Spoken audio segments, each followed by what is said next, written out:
Lyra didn't know that the man whose palace she was stealing through at midnight was the most powerful wolf in 5 kingdoms. She didn't know her scent had already marked her as his mate in ways that transcended pack law and royal decree. And she certainly didn't know that no one had ever successfully escaped from Kieran Blackthorn's territory. Not once. The stone floors of the servants' quarters were cold beneath her bare feet as she crept through shadows that seemed to shift and breathe around her. 3 weeks. 3 weeks since the raid on her village. 3 weeks since she'd been brought here as his guest. 3 weeks of feeling the invisible chains tighten around her heart with every passing day. The stolen servant's dress hung loose on her frame, but it would have to do. She'd left behind the silk gowns he'd provided, the jewelled slippers that fit her feet perfectly, the golden circlet he'd placed beside her breakfast tray each morning. Beautiful cages were still cages. Something in her chest pulled tight as she reached the outer door, a sensation like a golden thread tugging against her ribs. Her wolf had been silent since arriving here, curled up somewhere deep inside her soul and refusing to emerge. It made her feel weak, powerless, human. She couldn't stay. Not when every glance from those devastating silver eyes made her forget who she was. Not when his voice saying her name sounded like a prayer she wanted to answer. The forest welcomed her with open arms, moonlight filtering through ancient oaks as she ran. Her breath came in sharp puffs of vapour, her heart hammering against her ribs. Behind her, the palace rose like a dark mountain against the star-scattered sky, its windows glowing with warm light she'd never see again. The howl that echoed through the trees stopped her cold, not human, not even close. This was something primal and massive, a sound that spoke of muscles like steel and teeth like daggers. The king of predators announcing his hunt. Terror shot up her spine, but she forced her legs to move. Branches caught at her stolen dress, tearing the rough fabric as she crashed through underbrush that seemed to grab at her with hungry fingers. The wolf was behind her. She could hear it now, paws the size of dinner plates thundering against the forest floor. Faster. The cliff appeared without warning, a sheer drop into darkness that yawned before her like an open mouth. She skidded to a halt, loose stones tumbling into the void, and turned to face what was hunting her. The wolf that emerged from the tree line was impossibly large, its silver-black coat gleaming in the moonlight like polished armour, eyes like molten mercury fixed on her, and something deep inside her chest sang in recognition. No. She stepped backward, felt her heels slip over the cliff's edge, and realised with crystal clarity that she was about to die. The wolf gathered itself to spring just as the ground crumbled beneath her feet. She fell. Arms like iron bands caught her mid-air, and suddenly she was pressed against a broad chest, skin warm against the night air. The man who held her was naked, magnificent, and utterly impossible. Silver eyes that had watched her from across a dozen formal dinners now blazed with something between fury and relief. "Caught you," Kieran Blackthorn said, his voice rough with something that made her wolf finally stir. They landed on a narrow ledge she hadn't seen, his body absorbing the impact as he cradled her against his chest. She should have been afraid, should have been screaming. Instead, she found herself staring into those mercury eyes and feeling something settle into place behind her sternum, something that felt dangerously like coming home. "You shifted," she whispered, because her mind couldn't process anything else. "You caught me." His thumb traced the line of her cheek, and she realised she was crying. "Did you think I would let you fall?" The question hung between them like a challenge. She'd been falling for weeks, in ways that had nothing to do with Cliff's, and everything to do with the patient way he said her name, the gentle strength in his hands when he helped her from carriages, the way he listened to her stumbling attempts at conversation, as if her words were precious things. "I had to try," she said, and hated how her voice broke on the words. "I know." He lifted her effortlessly, cradling her against his chest as he began the careful climb back up the cliff face. But you're mine, Lyra. You've been mine since the moment you set foot in my territory. Running only makes the bond stronger. She wanted to argue, wanted to tell him she belonged to no one, that she'd survived 5 years without pack or family and she didn't need his protection. But her wolf was purring now, a sound she hadn't heard in so long she'd forgotten how it felt. And the golden thread in her chest had stopped pulling tight. For the first time in weeks it felt loose, content, safe. "I don't understand what's happening to me," she admitted as they reached solid ground. He set her on her feet but didn't step away, his hands remaining gentle but firm on her shoulders. "The mate bond," he said simply. "Your wolf recognizes me, even if your mind doesn't trust me yet." She looked up at him, this man who ruled 5 kingdoms with absolute authority, who could have taken her by force and instead offered her breakfast on silver trays and asked permission before entering her chambers. His dark hair was dishevelled from the shift, his face carved from marble and moonlight, and she realised with dawning horror that she was in love with him, had been for weeks. "This is impossible," she breathed. "Most beautiful things are." His hands moved to cup her face, thumbs brushing away tears she didn't remember shedding. "I'll carry you back. You're shivering." She was. The night air cut through the thin servant's dress like knives, but she hadn't noticed until he mentioned it. Everything about him was warm, from his touch to the way he looked at her like she was something precious instead of the broken refugee everyone else saw. The walk back to the palace passed in a blur of sensations. His arms around her, solid and sure. His heartbeat steady beneath her ear. The way he murmured soft reassurances when she tensed at every shadow, every sound that might signal pursuit. "No one will hurt you," he said when they reached the palace doors. "Not while I breathe." And despite everything, despite her terror and her confusion, and the way her entire world had tilted off its axis, Lyra found herself believing him. Lyra woke to sunlight streaming through windows that belonged in a cathedral, not a bedroom. Her ankle throbbed with each heartbeat, wrapped in soft bandages that smelled of healing herbs and something distinctly masculine. Something that made her wolf stretch languidly before settling back into contentment. The memory hit her like a physical blow. The forest, the chase, silver eyes and impossible warmth as he caught her mid-fall. Kieran. A soft knock interrupted her spiralling thoughts. "Come in," she called, then cursed herself for the automatic politeness. She was a prisoner here, wasn't she? Prisoners didn't invite their captors inside. The door opened to reveal the Alpha King himself, carrying a breakfast tray that looked absurdly delicate in his massive hands. No servants, no ceremony, just him in a simple white shirt that made his dark hair look like spilled ink.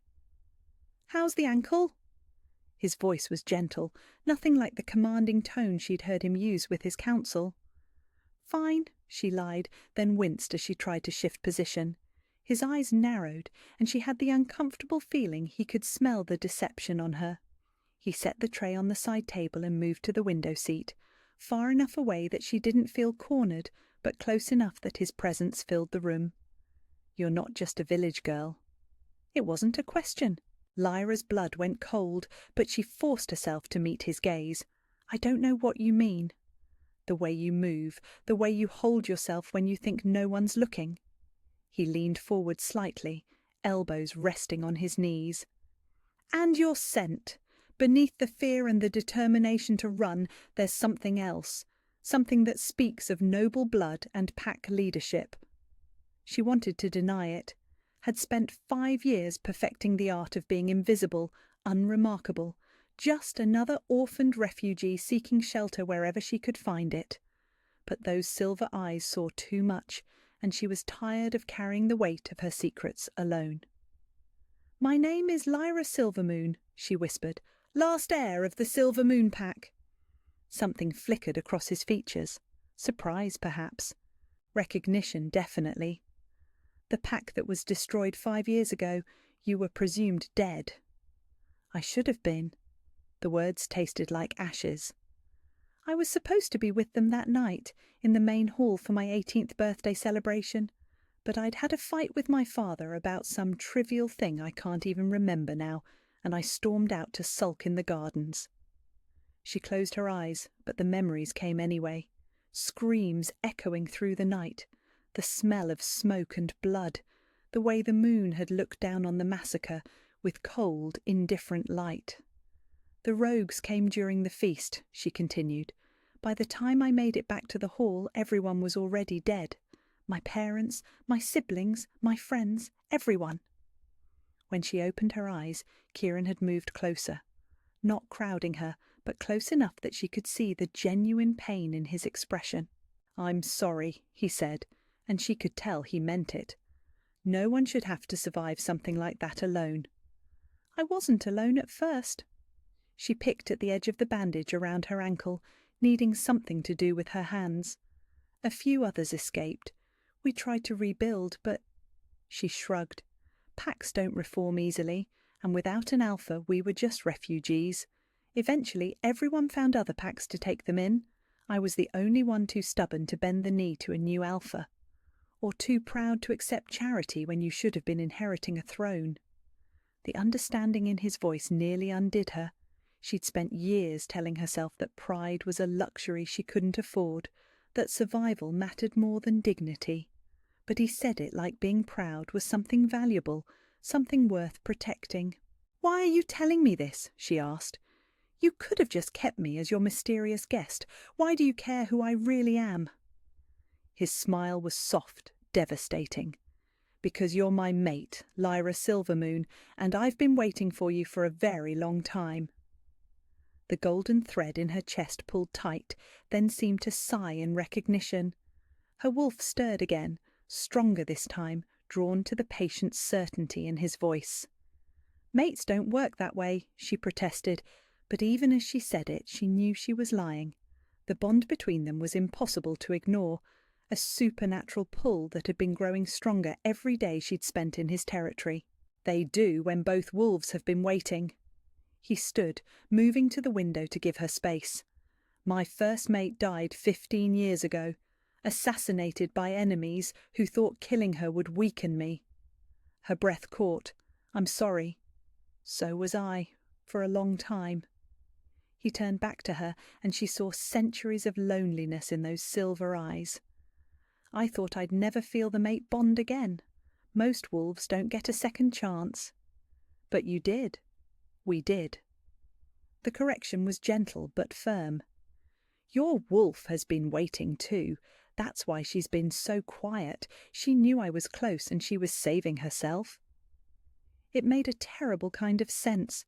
The way her wolf had retreated after her pack's death, the way she'd felt only half alive for 5 years, the sudden awakening she'd felt when Kieran caught her last night. "This is insane," she whispered. "Most beautiful things are." He moved back to the chair, careful not to crowd her. "I know this is overwhelming. I know you have every reason to distrust alphas, to want to maintain your independence. I won't force anything on you, Lyra. The mate bond exists, but you have to choose to accept it." "And if I don't?"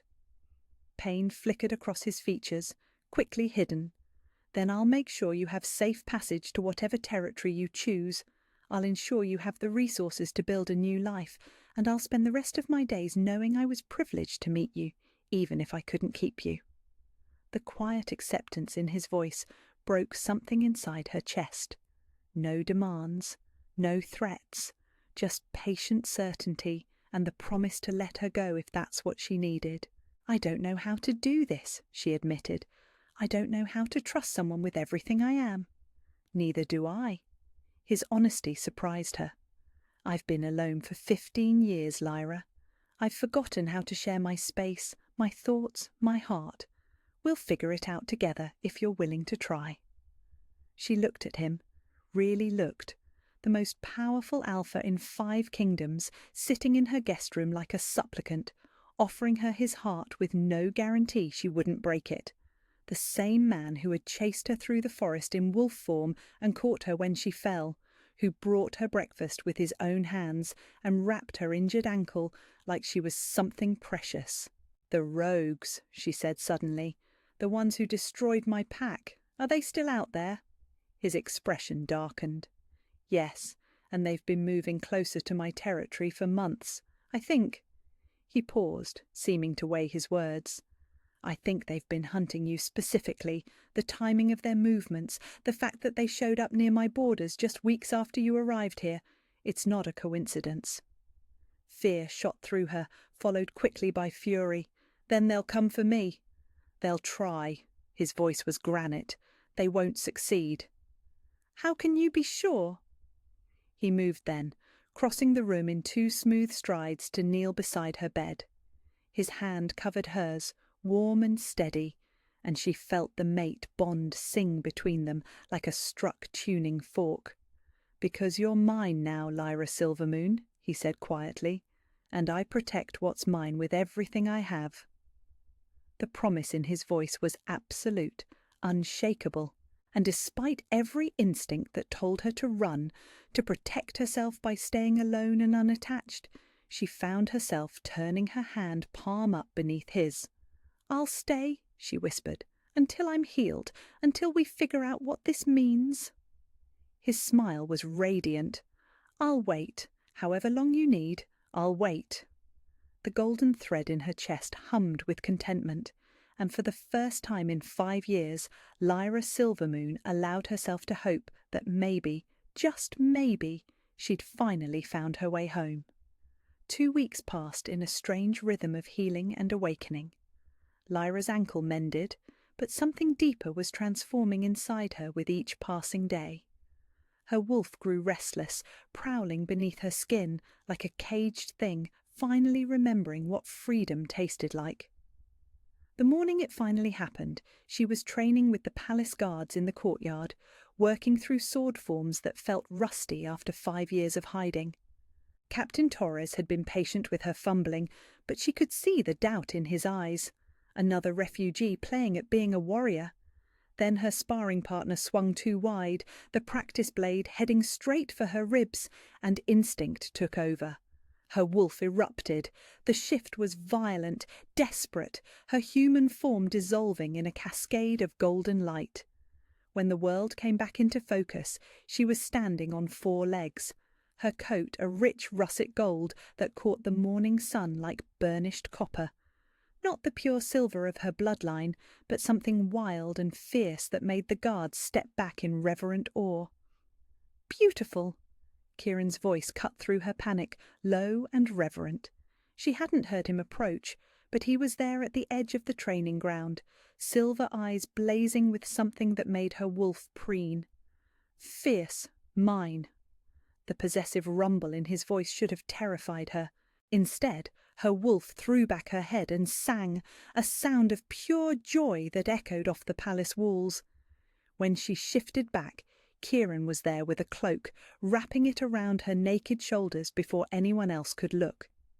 His touch was reverent, protective, and something deep in her chest settled into place like a lock finding its key.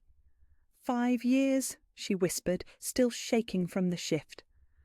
5 years since I've been able to— She was waiting, he said softly, his thumb tracing the line of her jaw. Waiting for me to call her home. The days that followed were a whirlwind of rediscovery. Her wolf was stronger than she remembered, faster, more agile. Kieran ran with her through the forests that bordered his territory, their wolves moving in perfect synchronization, and she began to understand what the mate bond truly meant. Not ownership, but partnership. Not submission, but choice. The palace staff watched their growing connection with barely concealed delight.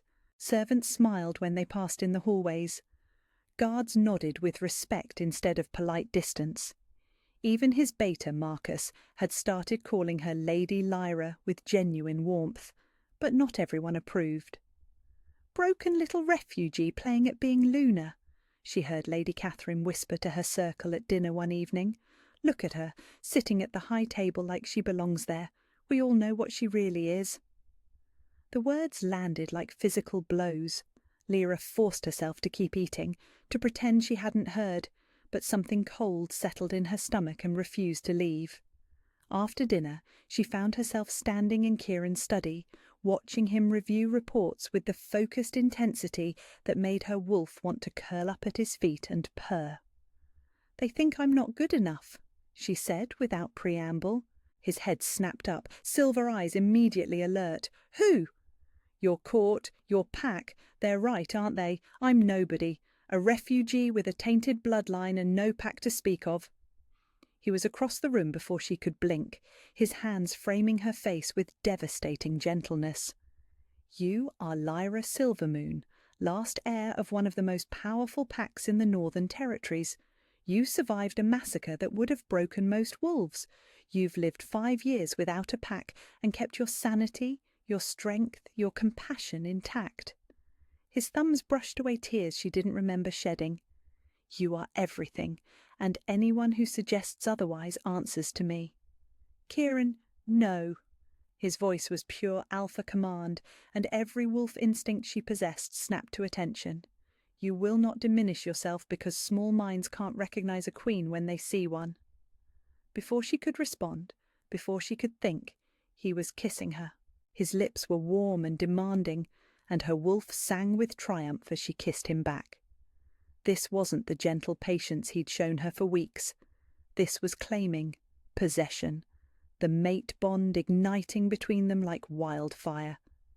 When they broke apart, she was breathless, clinging to his shoulders like an anchor in a storm. "Beautiful," he murmured against her forehead.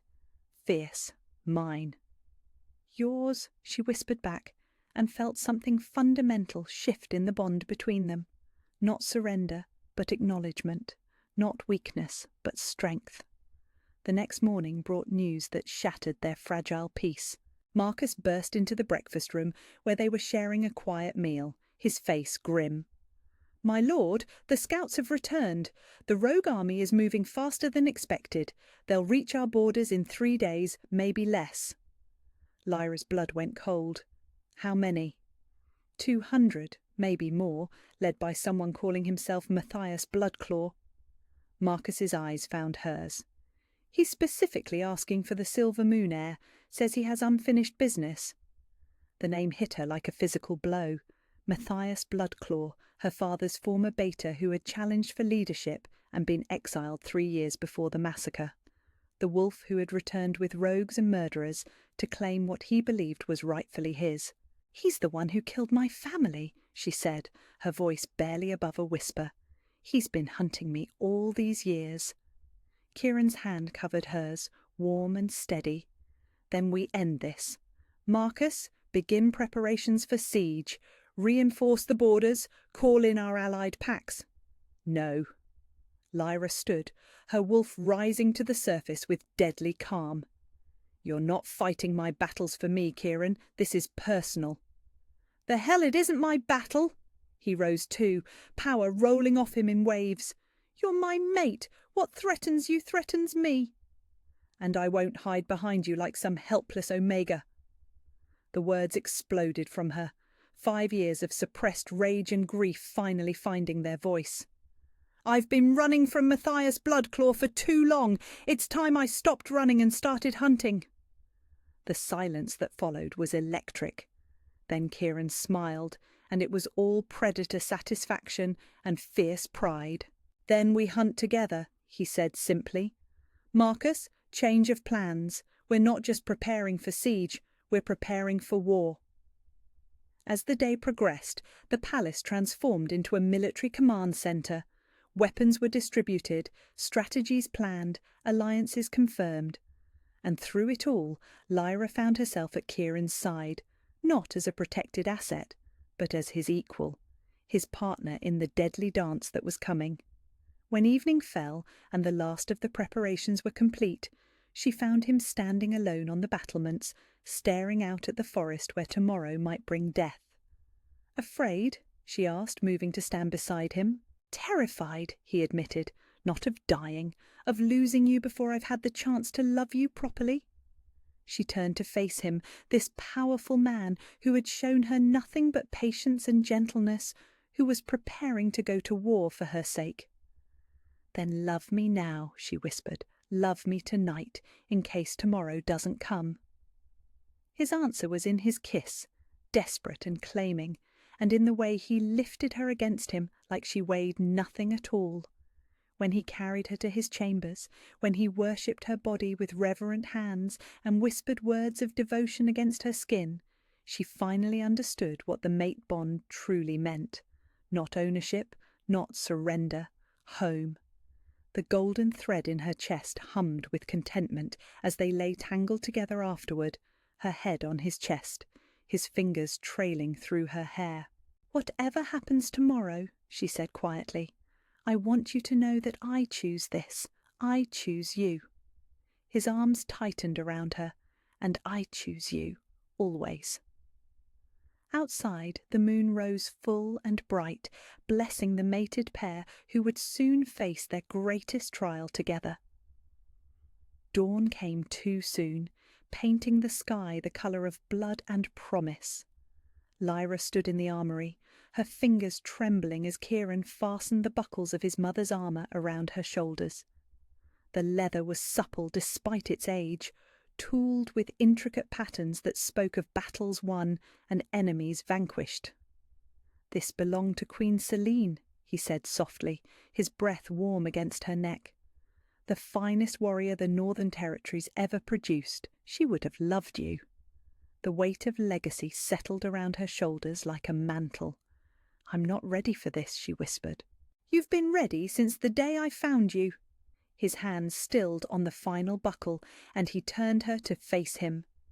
"You are Lyra Silvermoon, daughter of Alphas, heir to the silver throne. Today you reclaim what was stolen from you." Before she could respond, Marcus burst through the armoury doors. "They're here, my lord! The rogues have reached the valley!" The battle preparations moved with lethal efficiency.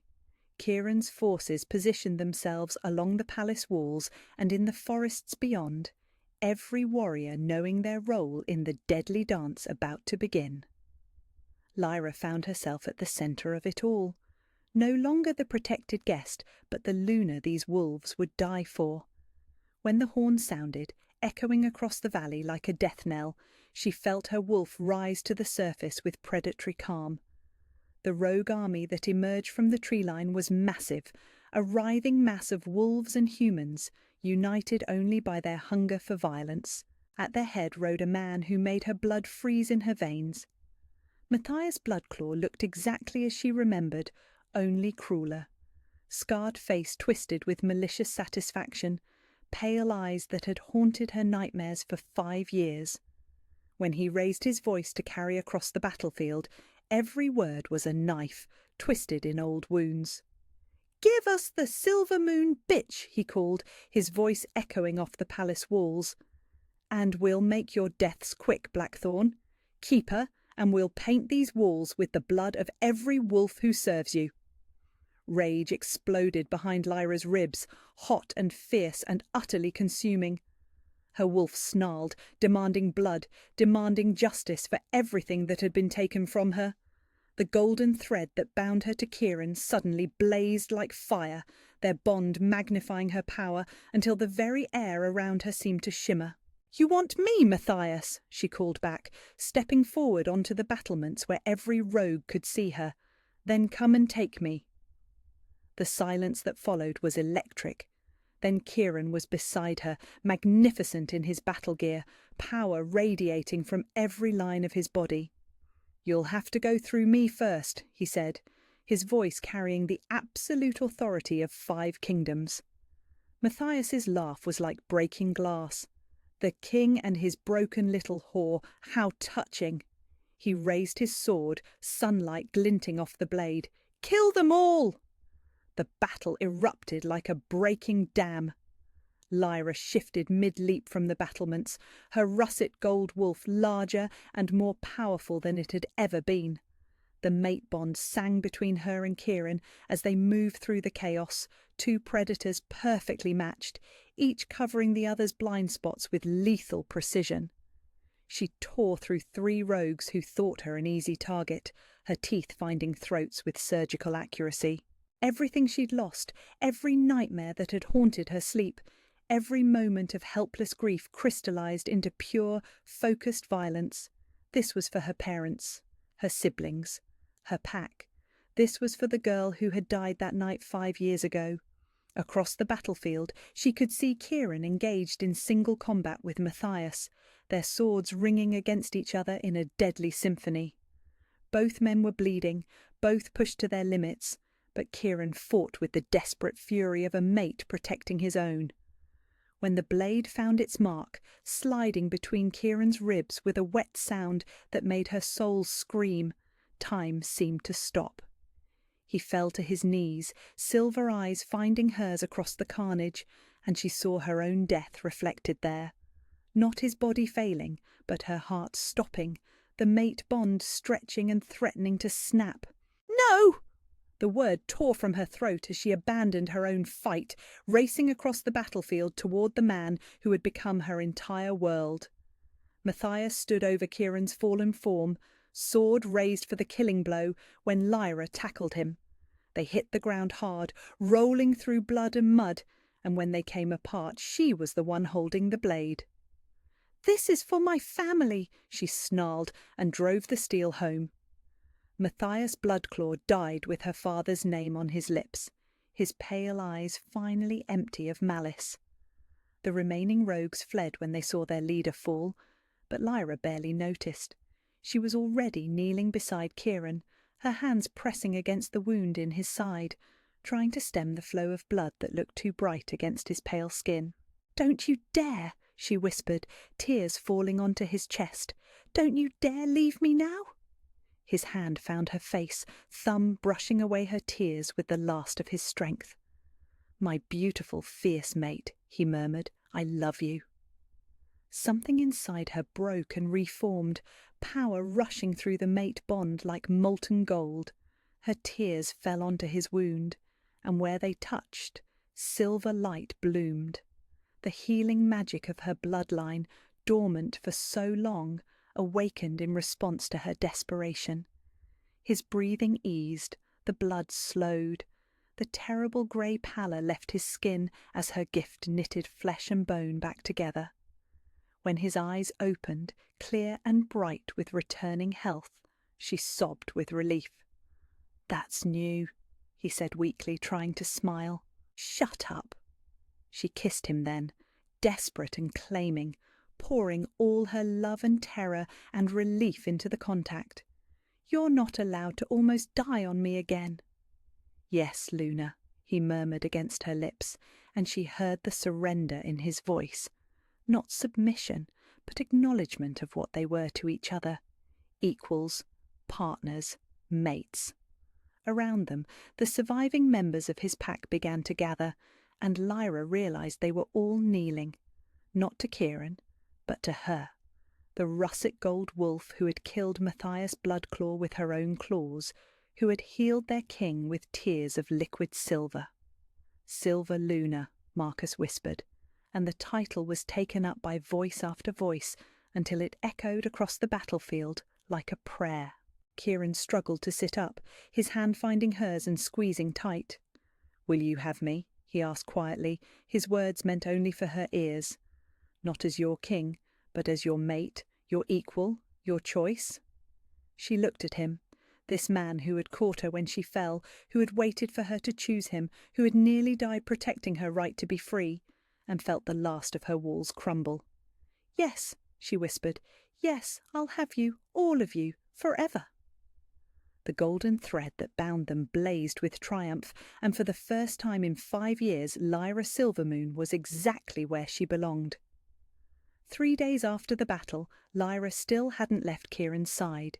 She slept curled against his uninjured side, fed him broth when he was too weak to hold the spoon himself, and changed his bandages with the careful attention of someone who had almost lost everything.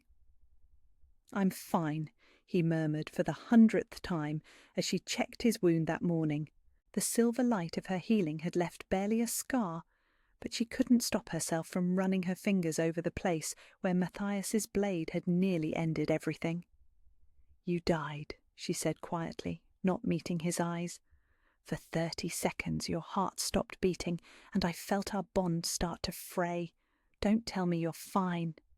His hand covered hers, warm and solid and beautifully alive. "But I'm here now. We're here now. That's what matters." She finally looked at him, this man who had become her anchor, her home, her heart. The silver eyes that had first captured her were bright with health and something deeper, something that looked like forever. "I was so afraid," she whispered, "not of losing you, but of becoming the broken thing I was before you found me. I don't know how to exist without this bond anymore."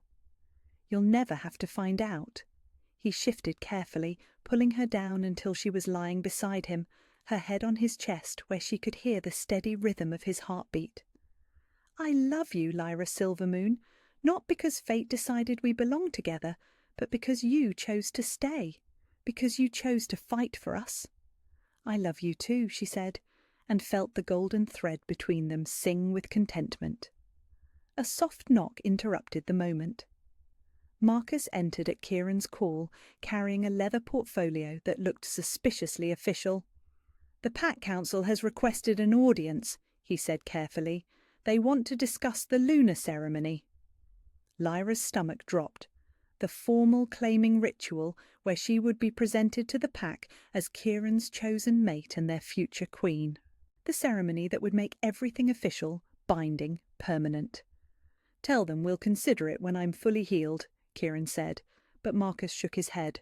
"With respect, my lord, the Pack needs this. After the battle, after seeing what she can do, they need the stability of a claimed Luna.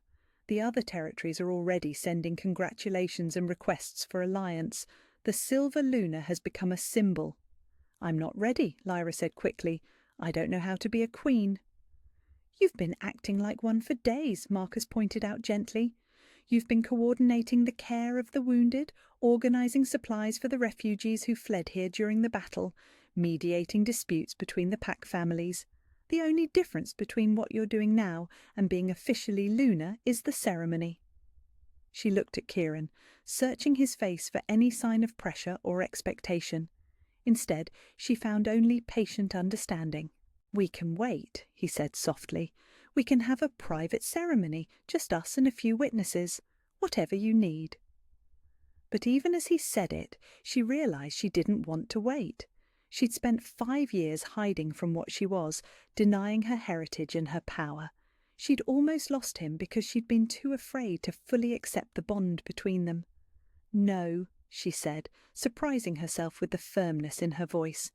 "I want them all to see. I want everyone to know that you're mine too." His smile was radiant. "Are you sure?" "I'm sure." She sat up, squaring her shoulders with the same determination she'd shown on the battlefield. "But I want to do this right. I want to honour both our traditions." The weeks that followed were a whirlwind of preparation. The lunar ceremony was an ancient ritual, combining the formal recognition of a new queen with the spiritual bonding of true mates. Lyra found herself working with the Pack's elder women, learning protocols that had been passed down for generations. Elena, Marcus's mate, and the Pack's previous acting Luna, became her guide through the complex traditions. "The blood bonding is the most important part," Elena explained as they reviewed the ceremony details. "You'll each drink from the other's cup, sharing not just blood, but the essence of your wolves. After that, there's no going back." "Good," Lyra said simply. "I don't want there to be." The night before the ceremony, she found herself standing in the palace gardens, staring up at the full moon that would witness her claiming. Her wolf was restless, excited, ready to finally be acknowledged as the mate of the most powerful alpha in 5 kingdoms. "Nervous?" Kieran's voice came from behind her, warm and familiar. She turned to find him approaching, magnificent in simple black clothes that made his silver eyes glow. Terrified, she admitted. What if I'm not what they need? What if I can't be the Luna they deserve? He reached her then, his hands framing her face with devastating gentleness. You already are everything they need, everything I need. His thumb traced the line of her cheek. Tomorrow isn't about becoming something new, Lyra. It's about finally acknowledging what you've always been. And what's that? Mine, he said simply, and I'm yours, forever. The ceremony dawned bright and clear, the palace courtyard filled with every member of the pack and representatives from allied territories. Lyra wore a gown of silver silk that caught the light like moonbeams, her hair crowned with a circlet of silver and sapphires that had belonged to Kieran's mother. When she walked down the aisle between the assembled wolves, she felt the weight of their expectations, their hopes, their trust. But more than that, she felt the golden thread pulling her toward the man waiting at the altar, silver eyes blazing with love and pride. The words of the ceremony were ancient, spoken in the old tongue that resonated in her bones. When they came to the blood bonding, Kieran's eyes never left hers as they each drew the ritual blade across their palms. With my blood I claim you, he said, his voice carrying across the courtyard. My mate, my equal, my queen. With my blood I choose you, she replied, her own voice strong and sure. My mate, my equal, my king. When their blood mingled in the silver chalice, when they drank from the same cup, the bond between them exploded into golden fire. Every wolf in the courtyard could see it, the visible manifestation of their connection blazing like a second sun. The pack's roar of approval was deafening. That night, in the privacy of their chambers, they completed the bond in the most ancient way of all. When Kieran claimed her body with reverent hands and whispered devotions, when she marked his throat with her teeth and felt his mark burning bright on her own neck, the golden thread became something unbreakable. My Luna, he whispered against her skin, as they lay tangled together afterward, her head on his chest, their heartbeats synchronizing into one rhythm. My Alpha, she replied, and felt the last piece of her broken heart slide back into place. Outside their window, the moon blessed the newly mated pair, and in territories across the northern kingdoms, wolves howled in celebration of the legendary Silver Luna, who had finally come home. 6 months later, Lyra woke to sunlight streaming through their bedroom windows and the familiar weight of Kieran's arm around her waist. She no longer startled at the sensation, no longer felt the urge to flee from the overwhelming rightness of belonging to someone completely. Good morning, Luna, he murmured against her neck, his voice rough with sleep and satisfaction. Good morning, my king, she replied, turning in his arms to face the man who had become her anchor, her home, her heart. The golden bond between them hummed with contentment, visible now as matching marks over their hearts that pulsed with gentle light. Their morning routine had become sacred. Breakfast in the garden while discussing pack business, Kieran's hand finding hers across the table whenever difficult decisions arose. She led the pack council meetings now with confident authority, the shy refugee replaced by a queen who commanded respect through strength rather than fear. Today brought a territorial dispute between two allied packs, both claiming rights to a valuable mining territory. Lyra listened to their arguments with the patience Kieran had taught her, then delivered a solution that satisfied both parties while strengthening their alliance. She was born for this, Marcus murmured to Kieran as the meeting concluded, watching Lyra coordinate the signing of the new agreements. We both were, Kieran replied, pride evident in every line of his face. The afternoon brought news that made Lyra's heart soar. Construction on the new Silver Moon territory was finally complete, a sanctuary built on the ashes of her childhood home. It had taken months of careful planning, but the new settlement was everything her father would have dreamed of. Homes for displaced wolves, training grounds for young warriors, and at its heart a memorial to those who had died. Standing at the foundation stone where her family's hall once stood, Lyra felt the ghosts of her past finally settling into peace. The russet gold wolf inside her stretched languidly, no longer carrying the weight of survivor's guilt. "They would have loved this place," she said softly, Kieran's presence warm and solid beside her. "They would have loved who you became," he replied, his arm tightening around her waist. Their brave daughter who saved a kingdom and found her way home. The surprise he'd been planning for weeks chose that moment to reveal itself. A small group of people emerged from the settlement's main building, faces weathered but smiling, and Lyra's breath caught in her throat. Aunt Mira? She could hardly believe her eyes. Uncle Tom, gods, I thought you were all dead. The reunion was a blur of tears and laughter and stories of survival. These were the last remnants of her father's pack, wolves who had escaped the massacre and spent 5 years believing their princess was dead. Kieran had sent search parties across 3 kingdoms to find them, to bring them home to their Luna. "You look exactly like your mother," Aunt Mira said through her tears, touching Lyra's face with gentle hands. "But stronger, fiercer, she would be so proud." As the sun set over New Silvermoon territory, painting the sky in shades of gold and crimson, Lyra found herself surrounded by the family she'd thought lost forever.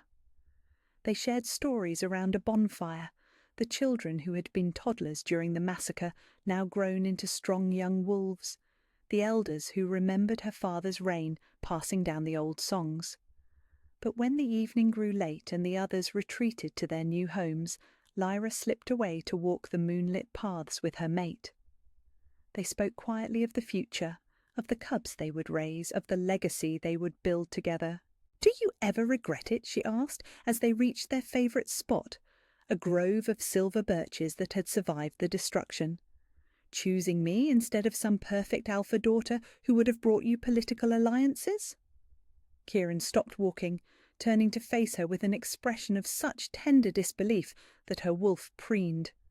"Lyra, my love, you brought me everything, a mate who fights beside me instead of hiding behind me, a queen who leads with her heart as well as her mind, a woman who chose me not because fate decreed it, but because we built something real together." "Even when I tried to run away?" His smile was soft, devastating. "Especially then. You could have kept running, could have disappeared into the human world where I would never have found you. But you stayed. You fought for us when it would have been easier to fight against us." They reached the memorial grove's heart, where a stone marker bore the names of every silver moon wolf who had died in the massacre. Lyra knelt to place fresh wildflowers at its base, a ritual she would continue for the rest of her life. "I used to dream about this place," she said quietly. "Before I learned to stop dreaming at all, I imagined coming home, rebuilding everything we lost. But I never imagined I wouldn't be doing it alone." "You'll never be alone again," Kieran promised, kneeling beside her. "Whatever comes next, we face it together." The sound of approaching footsteps made them turn. A young messenger approached, bearing news from the capital, letters from 3 more kingdoms requesting alliance with the legendary Silver Luna, trade agreements that would bring prosperity to all the northern territories, and an invitation to the summer solstice celebration where she would be formally recognised as a queen among equals. "The world is changing," the messenger said respectfully, "and they say it's because of you, my lady, because you proved that the old ways don't have to define us, that love can be stronger than tradition, that true mates can be chosen rather than simply accepted." After the messenger left, Lyra and Kieran began the walk back to their palace, their wolves content to move slowly through the forest paths. When they reached the cliff where he'd first caught her, they paused by mutual agreement. "Think you can outrun me now?" Kieran asked, echoing their first meeting with playful challenge. Lyra looked at the drop that had once terrified her, then at the man who had caught her when she fell and taught her that falling could sometimes be the beginning of flying. "I don't want to run any more," she said simply. They shifted together, 2 wolves moving as one through the moonlit forest. Her russet gold coat gleamed beside his silver-black fur, and the bond between them blazed bright enough to light their path home. When they ran, It wasn't from anything or towards some distant dream of safety. They ran for the pure joy of moving together through a world that finally belonged to them both. Hours later, human again and tangled in silk sheets, Lyra traced the mark on Kieran's throat while he mapped the constellation of freckles across her shoulders. "What are you thinking about?" he asked softly. "Forever," she admitted. "How it used to scare me, and how now I can't imagine anything else." "Good," he murmured, pressing a kiss to her temple. "Because forever is exactly how long I plan to love you." Outside their window, the moon blessed the mated pair who had found their way from broken to whole, from hunted to home, from impossible to inevitable. And somewhere in the distance, new wolves howled their joy at the legend of the silver Luna who had finally claimed her crown. Where are you listening from? Let's meet in the comments. I love hearing your thoughts about true love finding its way home. If you'd like to support me, please subscribe. It's free and it helps more people hear these stories of love conquering all.